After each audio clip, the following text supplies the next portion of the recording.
السلام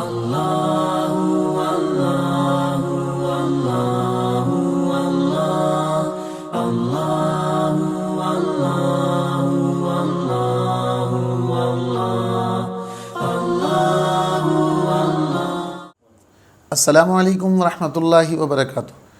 نئے ایپیسوڈ کے ساتھ آپ کی خدمت میں حاضر ہوں عبداللہ بن زبیر، اور آج ہم بات کریں گے 14ویں پارہ کے احکامات کی۔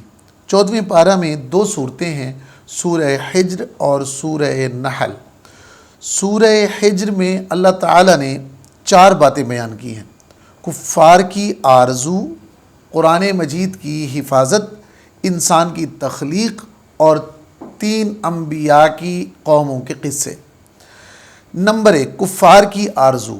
جہنم میں جب کفار جلیں گے تو وہ مسلمانوں کے انواع و اقسام کی نعمتوں کو دیکھ کر آرزو کریں گے کہ کاش کہ ہم بھی اسلام قبول کر لیتے۔ دوسرے نمبر پر قرآن کی حفاظت، اس کا ذمہ اللہ نے لیا ہے۔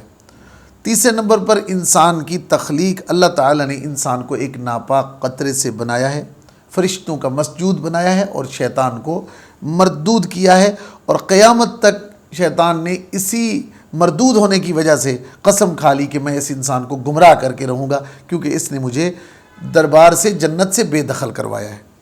اور 3 قصے بیان کیے گئے ہیں۔ پہلا قصہ حضرت ابراہیم علیہ السلام اور ان کی بوڑھی اہلیہ کا ہے۔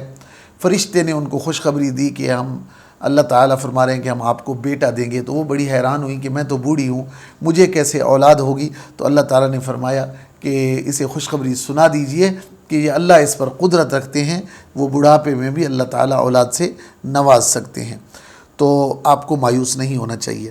دوسرا قصہ، حضرت ابراہیم علیہ السلام کے دور ہی میں ایک نبی گزرے، حضرت لوط علیہ السلام، تو ان کی قوم کیا ہے، اس قوم کو تباہ کرنے کے لیے اللہ تعالیٰ نے فرشتوں کو بھیجا، اور حضرت لوط علیہ السلام تک وہ پہنچے اور کہا کہ آپ کی قوم پر تباہی مسلط کر دی گئی ہے، انشاءاللہ صبح صبح آپ چلے جائیے گا تو انشاءاللہ ان پر عذاب آ کر رہے گا، انہوں نے جو نافرمانیاں کرنی تھی کر لی، اب ان کی رسی جو ڈھیلی تھی اس کو سخت کرنے کا فیصلہ ہو چکا ہے۔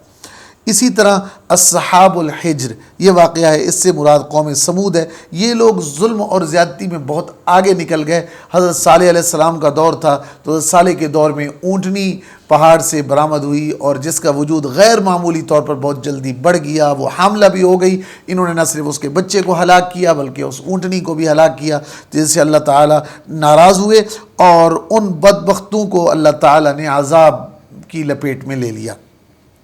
اور آگے ہے سورہ نحل۔ سورہ نحل میں 5 باتیں ہیں: توحید، رسالت، شہد کی مکھی، جامع آیات، اور حضرت ابراہیم علیہ السلام کی تعریف پر کچھ باتیں۔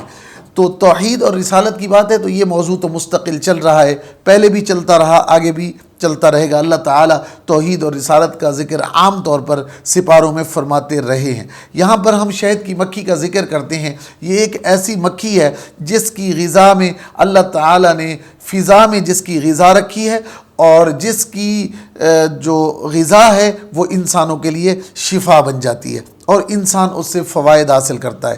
اور اس کا نظام بہت عجیب ہے، پہاڑوں اور درختوں پہ جا کر یہ نیکٹرز جمع کرتی ہے، اور نیکٹرز جمع کرنے کے بعد ایک بہترین ترتیب دیے ہوئے چھتے میں جا کر ان نیکٹرز کو جمع کر کے ایک بہترین اس کا لعاب دہن، یا بعض کہتے ہیں اس کا پاخانہ، یہ وہاں پہ تیار ہوتا ہے، جس میں انسانوں کے لیے بیش بہا قیمتی تحفے رکھے گئے ہیں جو صحت کے حوالے سے بہت مفید ہیں۔ تو اس کا ذکر اللہ تعالیٰ نے قرآن مجید میں کیا ہے۔ یہ سورت سورہ نحل مکھی کے نام سے ہے، شہد کی مکھی کے نام سے ہے۔ اور جامع آیات میں آیت نمبر 90 میں 3 باتوں کا حکم ہے اور 3 باتوں سے منع کیا گیا ہے۔ عبادات اور معاملات میں عدل کا حکم ہے، ہر ایک کے ساتھ اچھا سلوک کرنے کا حکم ہے، اور قرابت داروں کے ساتھ صحیح طریقے سے تعاون کرنے کا حکم ہے، اور واضح طور پر برائی اور منع کردہ باتوں سے روکنے کی تلقین کی گئی ہے۔ جس میں روکا گیا ہے اس سے روکا جائے اور ظلم سے بھی اپنے آپ کو محفوظ رکھا جائے۔ حضرت ابراہیم علیہ السلام کی تعریف بھی یہاں پر تھوڑی سی آئی ہے کہ زندگی بھر حضرت ابراہیم علیہ السلام توحید پر جمے رہے اور حضور صلی اللہ علیہ وسلم کو ان کی ملت کی اتباع کا حکم دیا گیا ہے، اور رسول اللہ صلی اللہ علیہ وسلم کے پاس بھی جو دین آیا وہ دین ابراہیمی کی ایک قسم کی کاپی ہے، اور رسول اللہ صلی اللہ علیہ وسلم نے فرمایا ہے کہ میں اپنے اجداد میں سے ابراہیم علیہ السلام کے دین پر ہوں۔ تو ابراہیم علیہ السلام کے دور کی کافی چیزیں امت محمدی علیہ صاحب علیہ السلام کو عطا فرمائی گئی ہیں۔ آج کے لیے بس اتنا ہی، انشاءاللہ نئے موضوع کے ساتھ، نئے سپارے کے ساتھ ملتے ہیں اگلے ایپیسوڈ میں، انشاءاللہ آپ کی خدمت میں حاضر ہوں گے۔ اللہ ہمارا حامی و ناصر ہو۔ السلام علیکم ورحمۃ اللہ وبرکاتہ۔